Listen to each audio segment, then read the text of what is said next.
Welcome to First Issues. Different people have different relationships with their money, and these interactions can be categorized within a broad set of financial characteristics called financial personality types.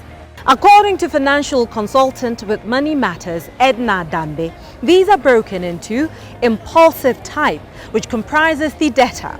There is the planner, comprising the saver and investor. Under the investor, there's the conservative and the aggressive investors. The third variety of financial personality types is the emotional type, who can be a giver or a hoarder. Then last but certainly not least is denial, where you can find the ostrich.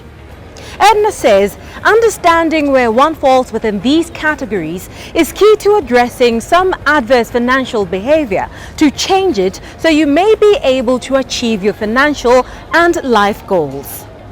This evening on First Issues, the financial consultant explains each personality type and how they would be inclined to spend their money. Financial personalities, as we said in an earlier session, are a very important aspect of managing finances. It's important for us to understand who we are, and that because that assists in our relationship with money. At times we find that we overspend on certain things, and it really goes back to understanding who you are, and so that you're able to manage it, right?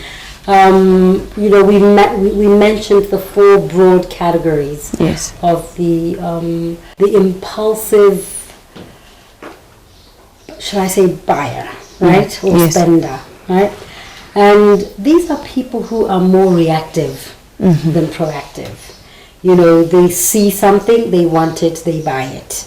They do not think about how this thing is going to impact their budget, how it's going to impact their credit history in the long run, because they might want to access credit for something worthwhile. But they see something or they hear of something, they want to be a part of it, right? This is where we would slot the debtor. Yes.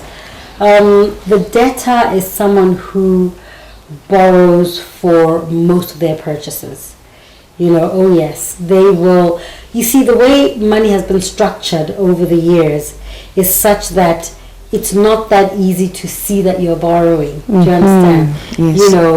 In the distant past, people would borrow for particular purchases, but they would never borrow for food, borrow for clothes. The clothing account, you're actually borrowing. Yes.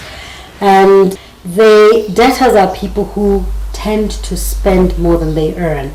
So you can appreciate that it puts them in a tricky situation, because even when opportunities arise, they are not placed to take advantage of them, and they end up falling behind their peers over and over again, and ultimately we will call them failures. It is important for them to work their way out of that space, right?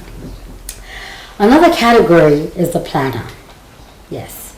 Now, the planner is future oriented. They're always thinking about, what they use today and its impact on tomorrow. They set goals and milestones. This is the planner. They're strategic about their money. It's not a situation where one will say, you understand? I don't know what happened to my money. No. They're strategic about their money. They know where their money is going, And within the planner, we've got two categories. We've got the saver and the investor. You see, now the saver, unlike the debtor, they tend to save for most of their purchases. Yes, they will. I say most because it doesn't mean that they do not access credit, but they will save for the more savable purchases. They will not save for a house, they'll get a mortgage, but they will save, right? Their income often exceeds their expenditure, which is a very strong principle of financial management, a very strong principle. You know, they view money as a tool for security. And then we've got the investor. The investor, you know, is fairly similar to the saver. You know, they're also within the planner category. But even, you know, within the investor, we've got two groups or two categories, right? Yeah. You've got the conservative investor, right? Yeah. And you've got the aggressive investor.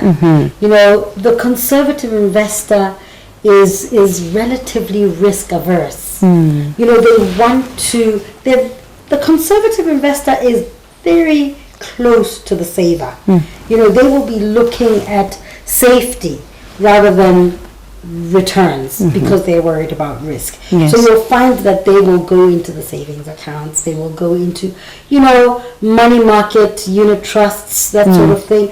They will not go into the riskier ones, which at the end of the day will give them a higher return, but because of the exposure, they will stay away from that.